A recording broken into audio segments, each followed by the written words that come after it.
serving the Republic of the Philippines for more than 75 years. Ito po ang Presidential Broadcast Service. From the Presidential Palace, Manila, Dateline Malacañang.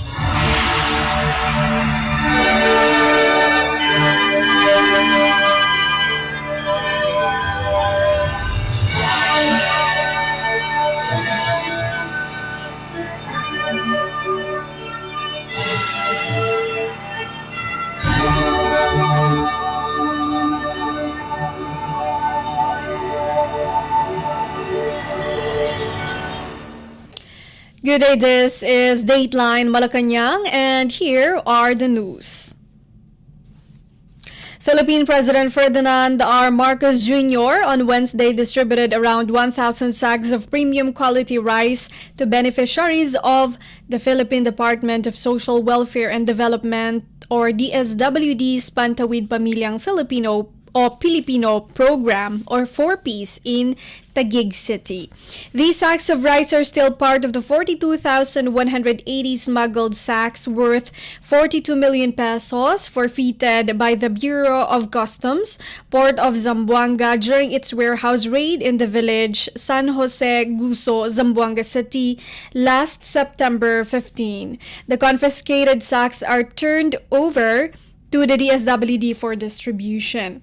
In his speech, the president assured that his administration will relentlessly run after hoarders, smugglers, and price manipulators to ensure a stable and affordable supply of the staple food in the market.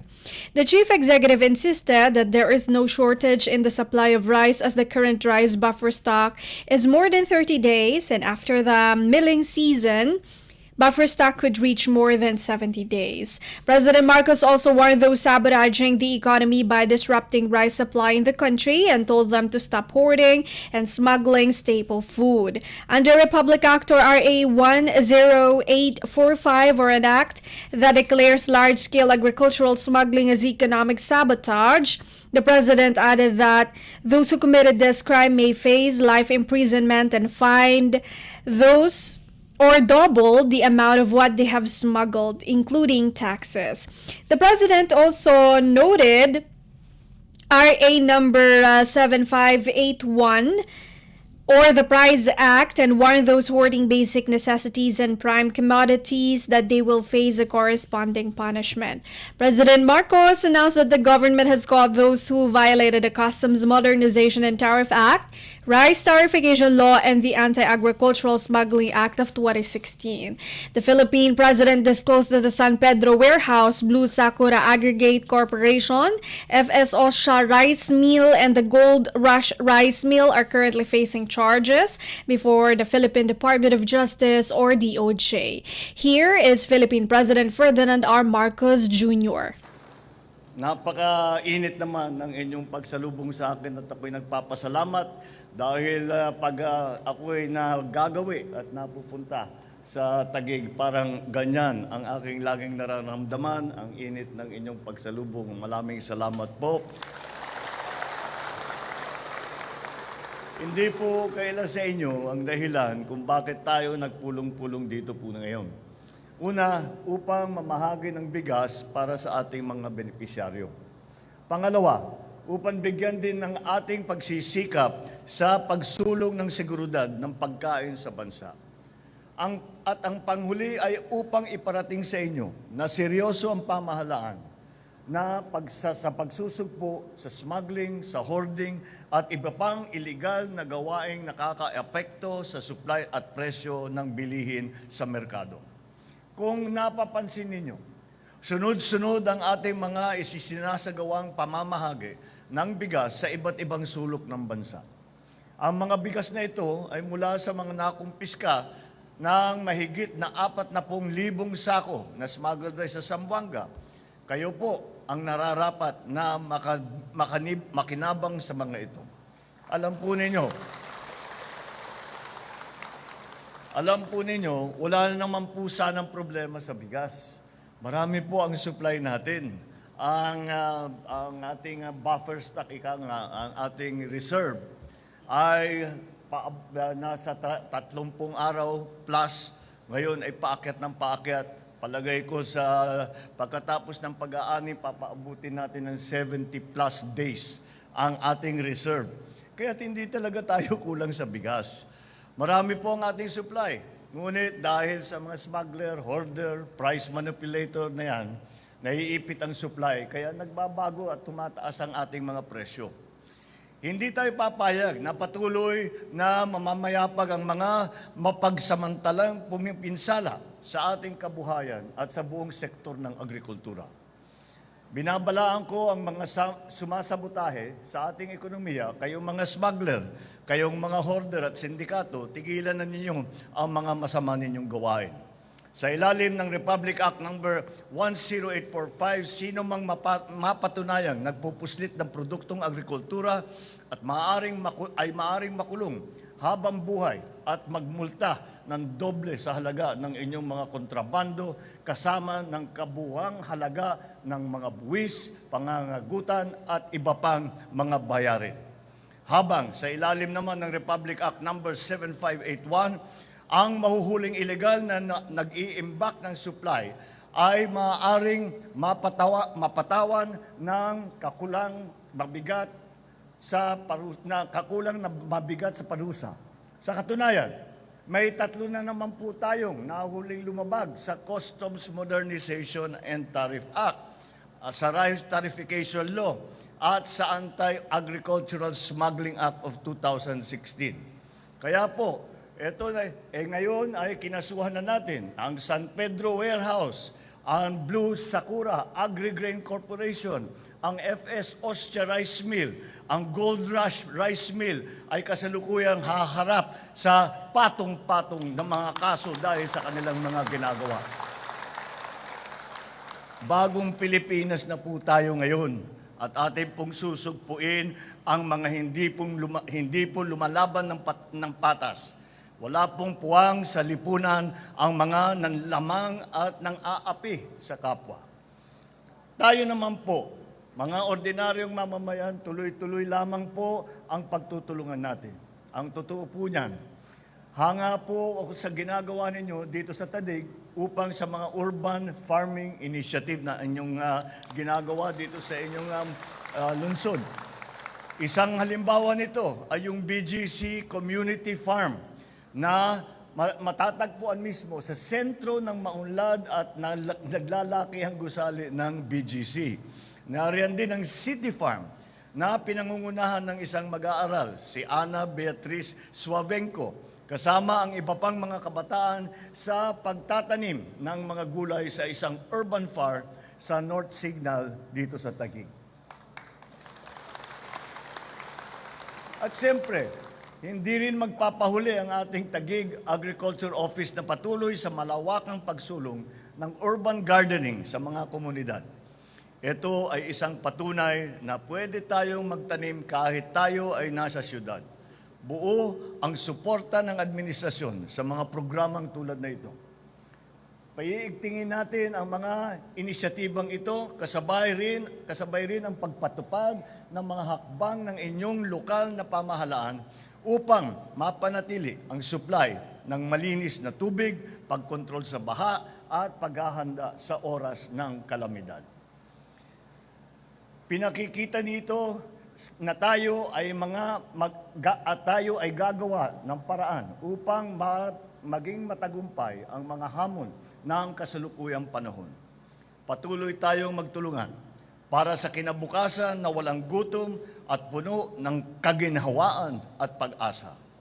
Para sa Taguig, para sa bawat Pilipino, para sa bagong Pilipinas. Dateline Malacañang. Philippine President Ferdinand R. Marcos Jr. on Wednesday said he was not surprised by the latest approval rating, saying that Filipinos are having a difficult time with the increasing price of basic commodities, particularly rice. President Marcos stressed that addressing the pressing concern of the people is a matter of most importance at the moment, especially ensuring that efforts to stabilize price of rice is implemented efficiently. President Marcos said the government is slowly heading towards stabilizing the price of rice. The chief executive assured that more measures to help people are underway. He also mentioned efforts to distribute rice among 33 congressional districts in Metro Manila, but this program is yet to be finalized with help from lawmakers. Dateline Malacañang. Philippine Department of Agriculture or DA officials said the rice production has increased with the country obtaining 52 days worth of rice supply by the end of September. This was presented by DA Undersecretary Mercy Dita Sombilia to President Ferdinand R. Marcos Jr.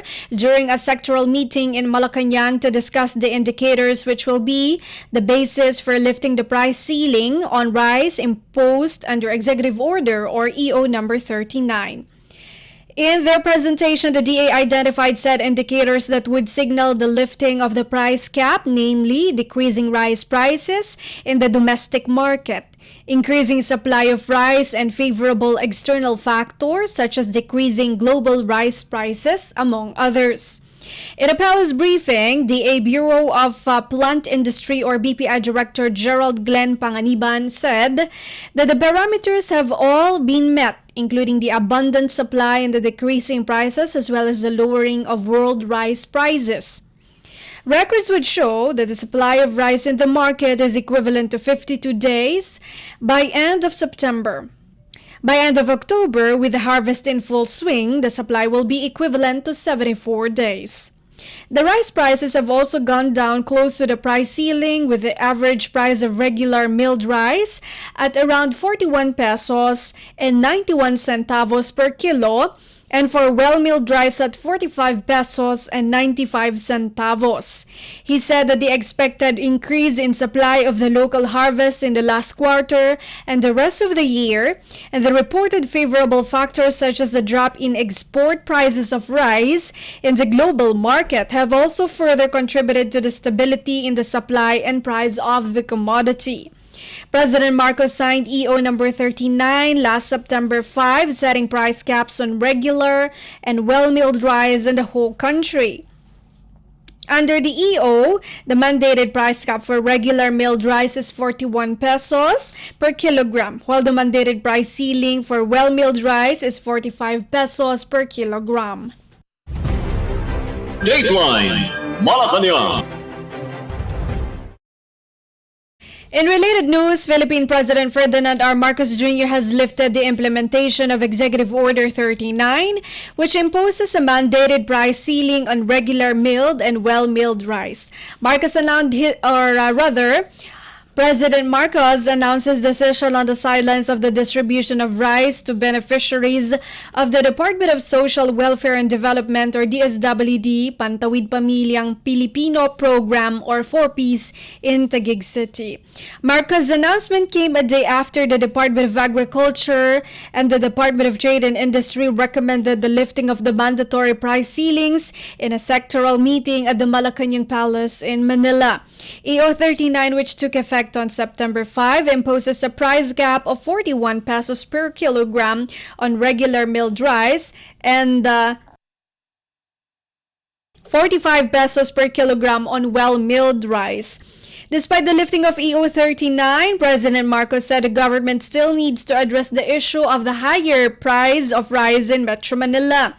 The president said he had already instructed House of Representatives Speaker Martin Romualdez to launch a program that would task the 33 congressmen from the country's metropolis to distribute rice to affected individuals. He added that the government would continue to watch very closely those who remain to be affected by the spike in the prices of rice, including local farmers. In a palace briefing on Tuesday, the Bureau of Plant Industry Director Gerald Glenn Panganiban said there were several indicators for the lifting of the price cap, including the decreasing price rises rice prices in local markets and an increased supply of local harvests in the last quarter of 2023. Panganiban also noted favorable external factors that have been reported in the export prices of rice in the global market. Dateline Malacañang. The Philippines Department of Trade and Industry or DTI expects food prices to go down now that the Burr months or holiday season is nearing the country. This is after Philippine President Ferdinand R. Marcos Jr. stopped the collection of thousands of pass-through fees of trucks carrying food and commodities. DTI Secretary Alfredo Pascual said that the order of President Marcos is perfect timing because this was issued at the start of the Burr months. According to Secretary Pascual, pass-through fees collected by local government units or LGUs range from 75 pesos to 2,500 pesos per truck under local ordinances. Pascual said that because of the pass-through fees, logistics expenses increase and in turn is passed to consumers once the products arrive at the market. The DTI secretary insisted that the position of the president is that LGUs should not collect pass-through fees on roads or government infrastructures built by the national government. Pascual added that the directive is not only lowering costs but also speeding up the delivery so that products from farms arrive fresh in markets. A number of food manufacturers, such as the Canned Sardines Association of the Philippines, thanked the president because instead of granting them to increase the suggested retail price or SRP, the administration ordered to stop collecting pass-through fees. Secretary Pascual, meanwhile, thanked the LGUs who immediately followed the directive of President Marcos. Under Executive Order Number 41, President Marcos directed all LGUs to stop collecting any kind of pass-through fees from all vehicles that transport food and commodities. This includes sticker fees, discharging fees, delivery fees, market fees, toll fees, entry fees, mayor's permit fees, among others. Dateline Malacañang. Philippine President Ferdinand R. Marcos Jr. on Wednesday vowed to assist the Filipino fisherman whose fishing boat was rammed by an unidentified commercial vessel transiting the waters off Bajo de Masinloc. This after the Philippine Coast Guard or PCG reported that 3 crew members of the Filipino fishing vessel died, including its boat captain. According to the PCG, the incident occurred at 4:20 in the morning of Monday. An unidentified foreign commercial vessel rammed the Filipino fishing boat identified as FFB Derin while it was moored to a payaw or anchored fish float 85 nautical miles northwest of the Bajo de Masinloc. 11 crew members survived the incident by using their 8 service boats to leave the vicinity waters and transport the deceased victims to Barangay Cato in Infanta, Pangasinan. Marcos said the PCG is currently backtracking and checking all monitored vessels in the area as part of its ongoing investigation. He asked the public to refrain from engaging in speculation in the meantime and let the PCG do its job and investigate. Bajo de Masinloc is an integral part of the Philippines over which it has sovereignty and territorial jurisdiction according to United Nations Convention on the Law of the Sea. The Hague-based Permanent Court of Arbitration on July 12, 2016 affirmed Bajo de Masinloc as a traditional fishing ground of Filipino fisherfolk. Dateline Malacañang. The Philippines and Lithuania agreed to collaborate on areas of technology, cybersecurity, education, and people-to-people exchanges to address various challenges. During the presentation of credentials of Lithuanian non-resident ambassador to the Philippines, His Excellency Ricardas Lepavicius, to Philippine President Ferdinand R. Marcos Jr. in Malacañang. The Lithuanian envoy said that despite the distance between the two nations, he believes that there are some technological solutions they could offer, such as cybersecurity, economy, green energy, and biotechnology. And with Lithuania being a pioneer in laser development and production, Slepavicius said the Philippines and his country can work together on laser technology. Lithuania, he said, captures the 10% of global market for scientific lasers, and the two nations' businesses, universities, and scientific institutions could partner for the production and development of good quality lasers. Agreeing with the slip of issues, President Marcos is convincing that the solutions to what the country is facing would come from technology. The president said he thinks technology will bring the solution, as he expressed interest in the production of scientific lasers and lasers in general. The two nations could also improve their relationship through sports, Slepovicius said, who suggested organizing special basketball projects. Dateline Malacañang.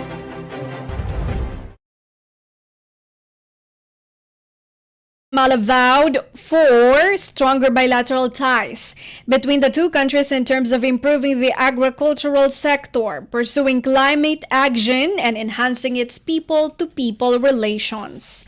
During the presentation of credentials of Guatemala non-resident ambassador, His Excellency Manuel Estuardo Roldan Barillas, President Ferdinand R. Marcos Jr. said the two countries have distinct similarities that the two governments can work on, especially in terms of looking for solutions to their respective issues on agriculture, climate change, and their people.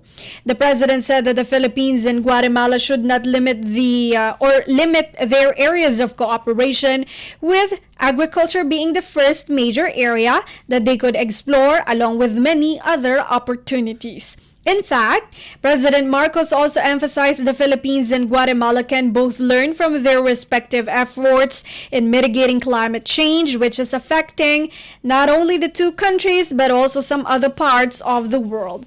The chief executive also highlighted to Barillas the government's efforts to protect the welfare of Filipino workers, as he shared that the Philippines is proud of them as they brought a great deal of benefits to the people, the country, and its economy.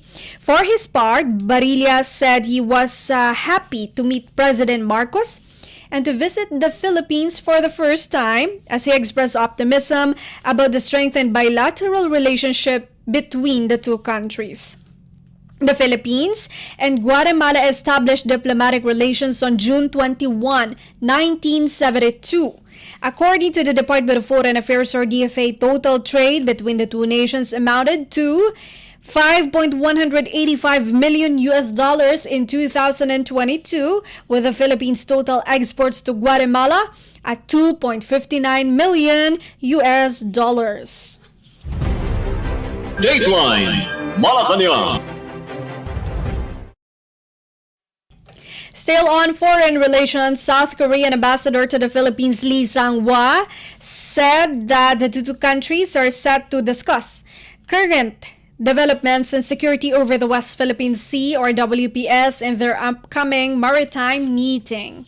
Ambassador Lee said two states will hold the second Philippines-South Korea Maritime Cooperation Dialogue in Manila next week, following their successful inaugural meeting in 2022.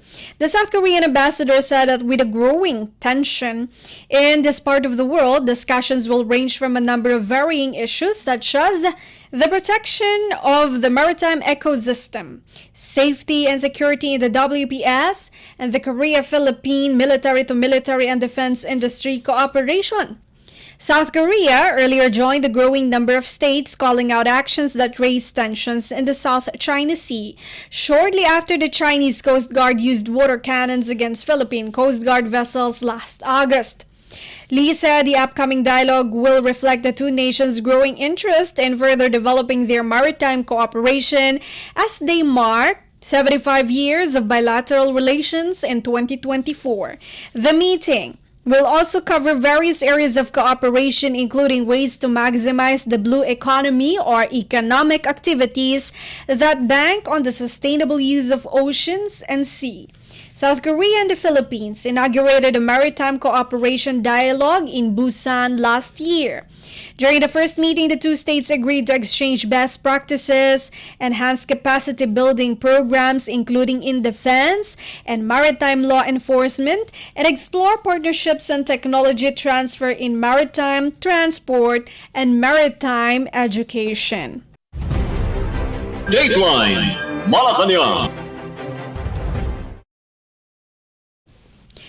Malacañang has issued Memorandum Circular Number 34 directing and encouraging national government agencies and local government units or LGUs to support senior citizen activities during the annual celebration of the Linggo ng Katandaang Filipino or Elderly Filipino Week.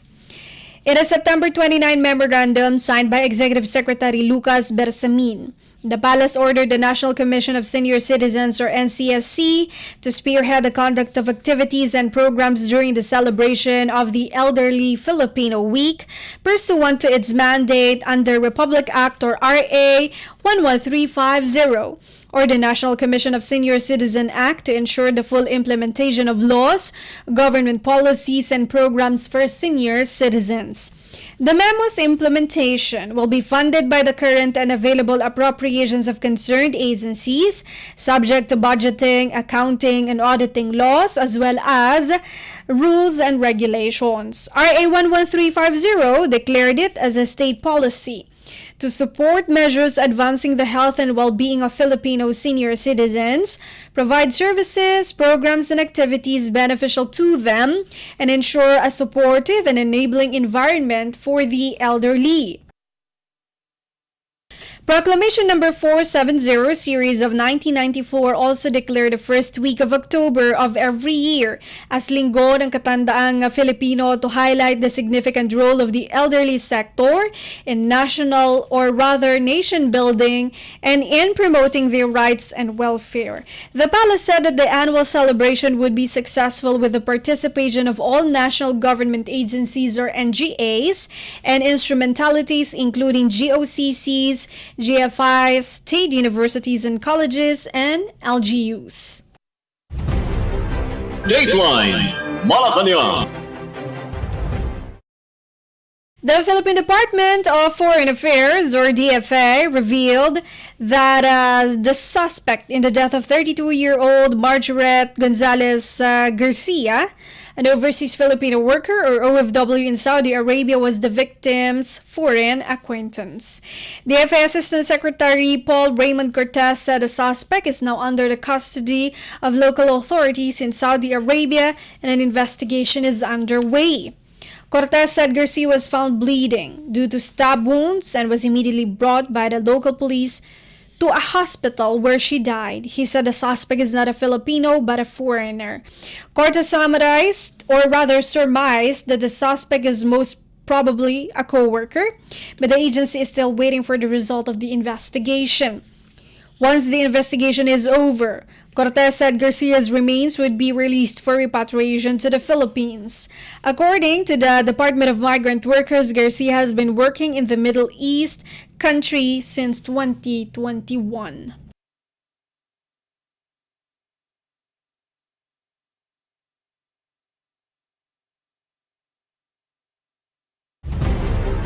Dateline Malacañang.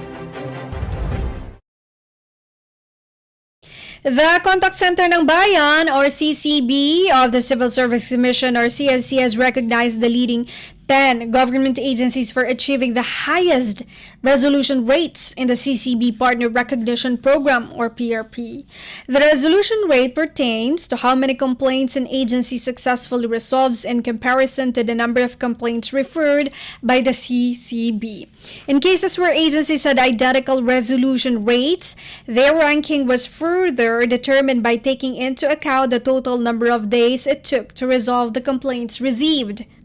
According to a CSC news release on Wednesday, the agencies with a resolution rate of 100% for 2022 are the Department of Social Welfare and Development or DSWD, Social Security System or SSS, Department of Foreign Affairs or DFA, Home Development Mutual Fund or Pag-ibig Fund, Philippine Statistics Authority or PSA, and the Philippine National Police or PNP. They were followed by the Bureau of Internal Revenue or BIR with 98.8%, Department of Education or DepEd with 93.91%, Land Transportation Office or LTO with 92.16%, and Land Registration Authority or LRA with 84.62%. The recognition awards, which took place virtually on September 27, was one of the highlights of the month-long celebration of the 123rd Philippine Civil Service anniversary. During the program, officials and representatives from the awarded agencies share their initiatives to pursue data-driven decision-making and promote accountability through the utilization of information and feedback derived from CCB reports. In a statement, CSC Chairperson Carlo Nograles stressed the importance of this recognition and emphasized its contribution to the delivery of government services. He also announced that the CCB, which was established in 2012, is in the process of ensuring and enhancing the future readiness of its contact center infrastructure. The CCB recently completed a series of benchmarking and consultation activities aimed at identifying the optimal contact center systems and practices for the digital era. Additionally, the CCB intends to modernize its customer relationship management, or the CRM system, and its associated hardware. Dateline Malacañang. And that is all for today's Dateline Malacañang for Radyo Pilipinas World Service. This has been Bea Gaza. From the Presidential Palace, Manila, Dateline Malacañang.